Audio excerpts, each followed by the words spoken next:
Jadi Sunan Geseng itu nama aslinya Raden Cokrojoyo. Beliau ini petani sehari-hari tukang sadap kelapa. Kata orang Jawa, deres.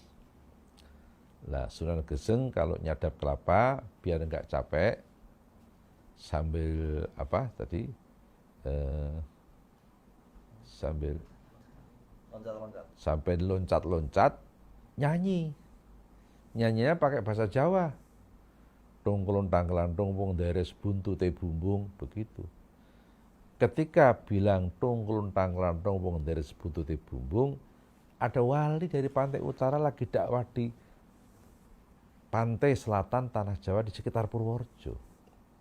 Beliau adalah Raden Syahid Sunan Kalijogo. Wali yang suka pakai belangkon. Kemudian Sunan Kalijogo bilang, Le, kamu kalau nyadap karet, bacaannya nggak cuma itu. Saya ajari, saya tambah. Ada doanya juga. Itu. Diajari syahadat, istighfar, selawat dzikir. Terus Sunan Kalijogo bilang, ntar kalau kamu nyadap karet, mau berangkat, jangan lupa baca Bismillahirrahmanirrahim. Dalam saat yang lain, Cokrojoyo berangkat mau nyadap kelapa, bukan karet, maaf, mau nyadap kelapa, baca Bismillahirrahmanirrahim, tapi bacaannya Jawa juga nggak ditinggal, tetap dibaca. Tungkulun tangkelantung, wong deres buntute bumbung. Jadi bacaannya kolaborasi, ya Arab, ya Jawa. Pagi hari bangun tidur, kaget, terkejut. Ternyata hasil sadapannya dari kelapa itu berubah jadi emas. Itu keramatnya sang guru Sunan Kalijogo. Kelapa jadi emas. Sunan Kalijogo dapat keramat dari sang guru Sunan Bonang, kolang kaling berubah jadi emas. Ini sejarah. Keramatnya para wali adalah bagian dari mukjizat para nabi. Maka ingkaru karomatil auliya yu'addi ila ingkari mu'jizatil anbiya. Wa ingkaru mu'jizatil anbiya mufsidun lil iman. Ingkar sama keramatnya para wali bisa menjadi sebab ingkar pada mukjizatnya para nabi. Kalau sudah ingkar sama mukjizat para nabi, rusak imannya. Jadi akhirnya kan Cokrojoyo kan, oh iya, yang ngajari saya Bismillahirrahmanirrahim ini orang yang pakai belangkon, dicari, ketemu. Ringkas cerita, Cokrojoyo minta diakui sebagai murid Sunan Kalijogo. Terus Mbah Kalijogo bilang, kamu saya akui jadi murid kami, murid saya. Tapi saya akan melihat kesetiaanmu kepada saya. Saya punya tongkat, aku tancapkan di sini. Gimana? Di konon di Desa Gunung Damar, Luanu, Purworejo. Tongkat ditancapkan di situ, kemudian Cokrojoyo nunggu tongkatnya. Mbah Kalijogo bilang, kamu jangan pergi sebelum aku kembali ke sini. Mbah Kalijogo dakwah ke pantai utara berbulan-bulan bahkan bertahun-tahun. Ingat, saya ninggalkan murid satu di Purworejo, di Gunung Damar namanya Cokrojoyo. Dicari sampai situ, nggak ketemu. Sudah berwujud hutan belantara yang nggak karuan lebatnya. Dicari nggak ketemu-ketemu.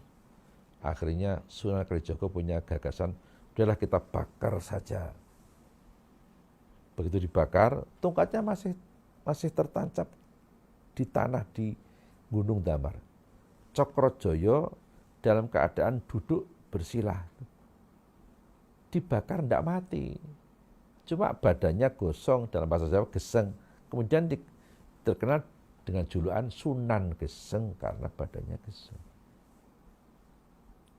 Ringkas cerita, Sunan Geseng mondok di Demak. Menjadi muridnya Sunan Kalijogo.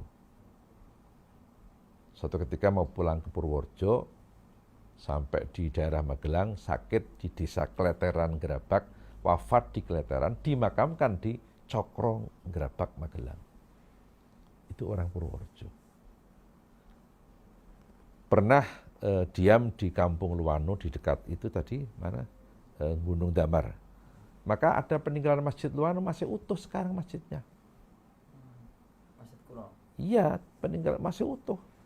Kalau sampai ke sana, Polsek Luwano ke arah barat 300 meter ada tulisan Masjid Al-Iman Sunan Geseng Luwano Purworejo. Barusan halamannya sama tempat wudhunya dibangun oleh Menteri PUPR 1,2 miliar Menteri PUPR. Sudah selesai sekarang. Dan konon dalam riwayat Maulid Nabi pertama di Demak, namanya Gerbek Sekaten di Demak pertama itu, mubaliknya kan Sunan Kalijogo.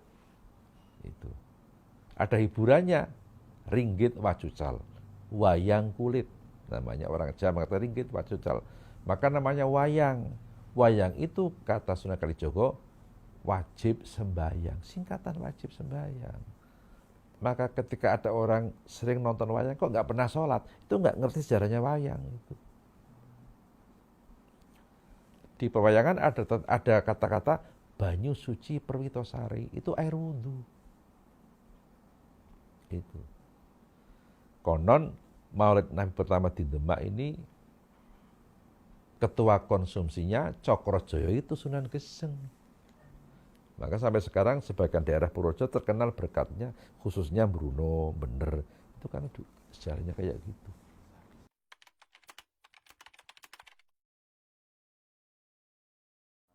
Ya, setiap berkat itu berkat satu ada ingkungnya.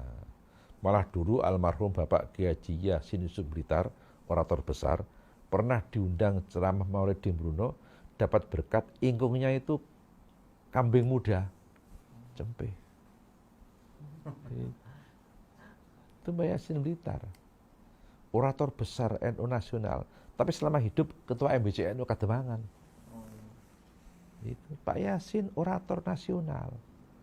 Pernah suatu ketika pengurus NU cabang Blitar menghadap Pak Yasin, minta kesediaan Pak Yasin menjadi pengurus cabang NU Blitar.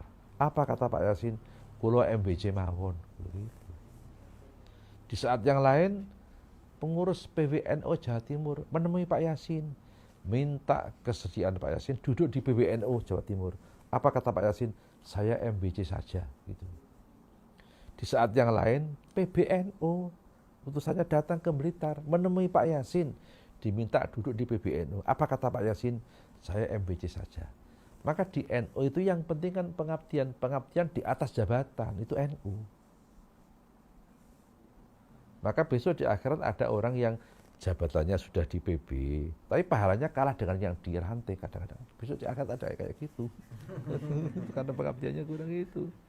Itu, ini. Jadi NU itu pengabdian itu di depan, jabatan setelah pengabdian. Itu NU.